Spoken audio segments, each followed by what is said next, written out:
Welcome back to Celebrity Radio. It's Alex Belfield talking to some of the world's biggest stars and some of my favourite people, and ladies who are fabulous, talented, have a voice that is so distinctive you can hear it all around the world. Melissa Etheridge has got a brand new album out called M.E, Me, and she's on tour coming to the Shepherd's Bush Empire in London on Monday the 27th of April. Melissa joins us on the phone now. How are you?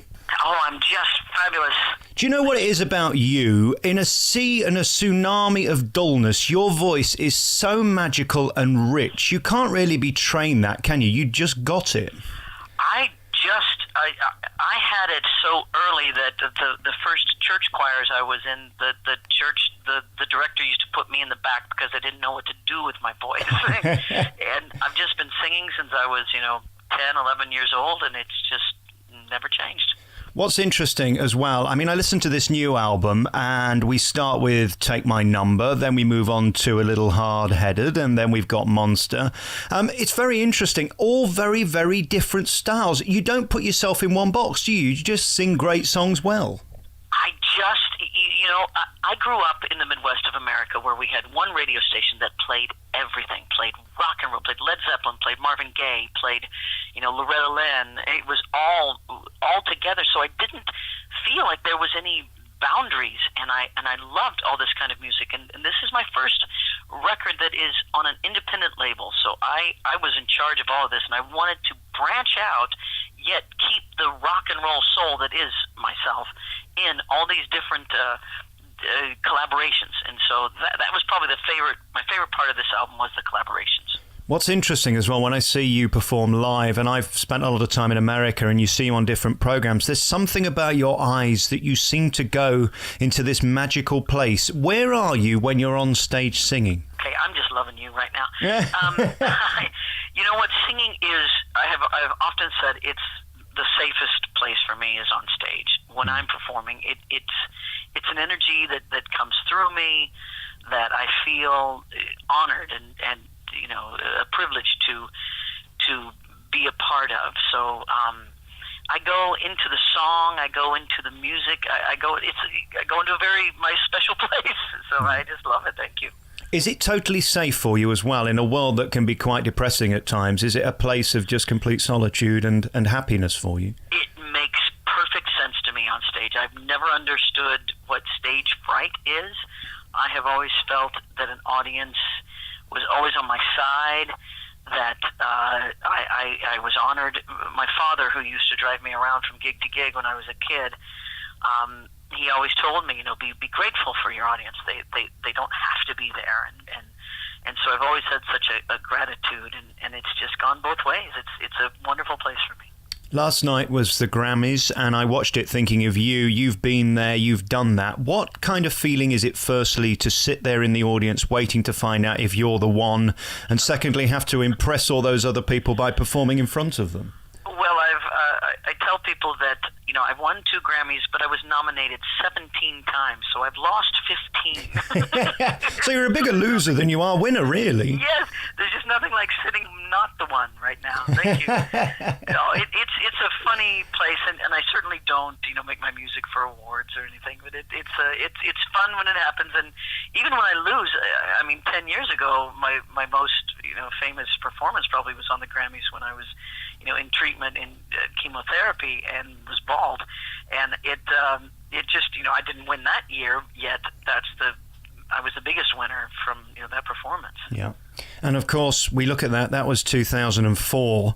Some 10 years on, firstly, how are you now? That was such a turning point in your life, wasn't it? And I think it made people love you even more with your bravery and your ability to sort of overcome it and say, I won't be beaten by this. Oh, absolutely. I learned so much about health. I'm 10 years cancer-free and healthier than ever. It's about, what I eat and what I do, and it's about what I think. And I made some choices 10 years ago and have stuck with them, and I'm happier and healthier than I've ever been. What was the point in your career when you thought, I think I've made it, this is going to be okay now, I won't have to go and work in McDonald's?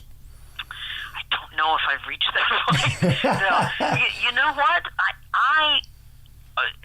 I knew that even before I got a record deal. I was able to work in restaurants, in bars, anywhere there's live music, I was able to go. So I always felt like I could make a living in music, and I'm just so grateful to make it on such a large scale now. That's fine, and I love feeling that I have a place in music, no matter what.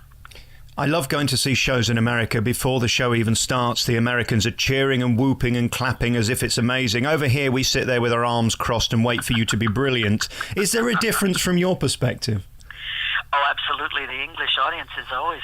I mean, I'm still, underground here. I've never had the success on this side of the pond as I have in America, the commercial success. Yet the fans here can...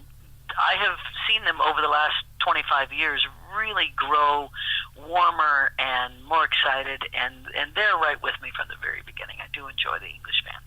And of course, you're very outspoken. You're a fighter. You're a lady who says what you think. And of course, you promote your beliefs.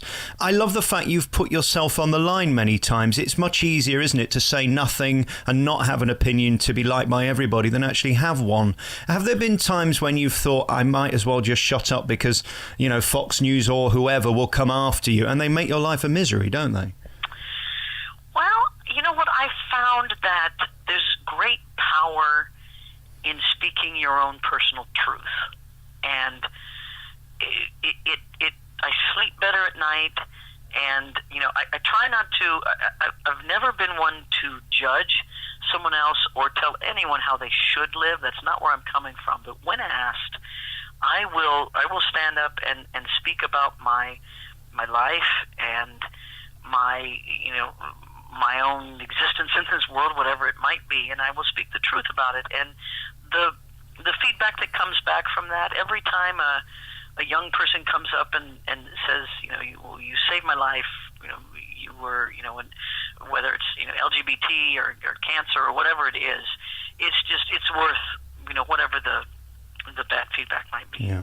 I went to see Spamalot, the Eric Idle musical, just last week, which was on Broadway. And there's a lovely line at the end of it where the two guys get married and they look at the audience and they say, who thought that in 1,000 years this will still be controversial? It is surprising, isn't it, that people actually care, that they'd rather put negativity into other people's life than celebrate their happiness?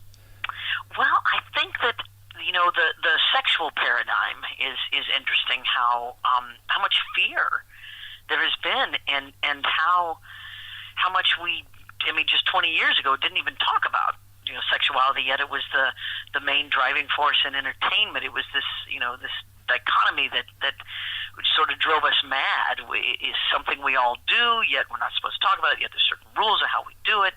And to break those taboos, to go, hey, for thousands of years, since the beginning of time, there has been, homosexual relationships. This is a part of nature. This is and it's very hard to break through that, and it's changing a whole paradigm. And in the last 20 years, I've seen a great change happen. So it's moving in the right direction. And in terms of your happiness now, does it get any better than being an artist that is, in terms of awards fulfilled, in terms of critical acclaim fulfilled, privately fulfilled, health-wise doing better than anyone could have ever expected? Are you in a good place now? I'm in a fabulous place, and the thing is, I still put the dreams out in front of me. I still put the goals out. One of them is here in Great Britain is making more of a name for myself here. That's a goal of mine. That's something I want to do, and it keeps me alive, keeps me going. And yes, I'm very happy to still be making music. That to me is success. When I look at your live performance, I wonder how you feel at the end of it, because you seem to give all of yourself. Vocally, how tired are you? Physically, how tired are you? Well, that was a big lesson for me about health, and my voice is better, and I'm physically more fit now since I've really taken on health as a priority. I'm so much better than I have been, and so it does require. It's so not rock and roll, but when I am on tour, I have to eat well. It's about what I eat, and it's about sleep. So, I'm not out there drinking all that. Not the rock and roll lifestyle for me, yet it helps me. It keeps me in shape so I can get on stage and deliver the rock and roll like I love. You've done some of the biggest arenas in America, and you've done some of the greatest TV shows as well. I wonder what pressure there is on you to sound like Melissa Etheridge when you wake up in the morning. If you start and you've got that bit of a cough or a throat, how do you deal with the sort of psychology of that? Well, it's when I speak truthfully and when I trust myself, and when I know I've been taking care of myself, I feel I can step into any situation, and I'm at my best. I approach it like an athlete probably approaches, their work. You got to keep in shape.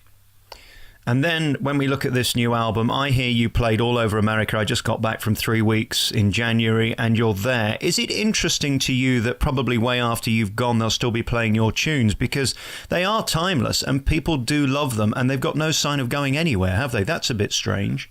Oh, no, that's just the greatest. That's just the greatest compliment. I love looking out in my audience, and, I see my fans who are as old as I am now and older. I've got some gray hair out there, it's fine.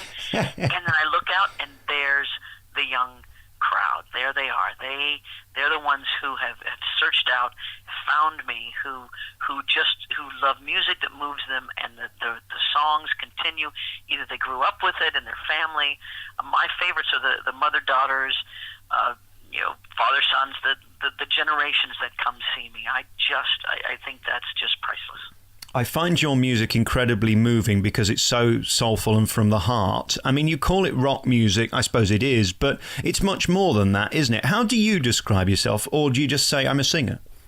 It's funny. I use the term rock and roll because it just seems to be the closest, but I again, was never one to try to fit into any box, to fit into any genre or category, and sometimes it gets lonely, but I think that's where my longevity comes from, so I feel very fortunate. For me, you're sort of the Janis Joplin of our generation. You've got that incredible tone that will never be repeated. Do you think about your gift, or do you ever consider how blessed you are to have that voice, or do you just not think about it? Oh, I'm so grateful, so very grateful, and I've only recently, in the last few years, really started to realize how recognizable my speaking voice is. I mean, I will be in a restaurant or a grocery store or something, and I'll talk, and people will turn around and look at me, and they recognize me more through my voice than seeing me. So I'm just extremely grateful. If this radio thing doesn't work playing the tunes, what about actually being the presenter on the radio? I mean, you'd make a fabulous DJ. Late Night Love with Melissa, something like that. You are. Well, I actually a couple of years ago gave it a try. I had I had the Melissa Etheridge radio show for a little bit in America, and it was fine. Just a lot of work with not a lot of.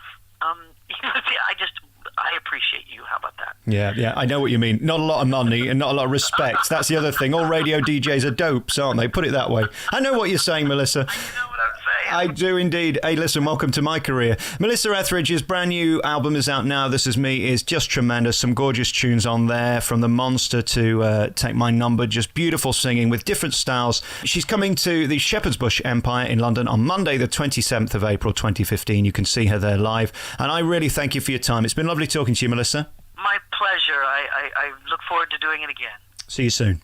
Thank you.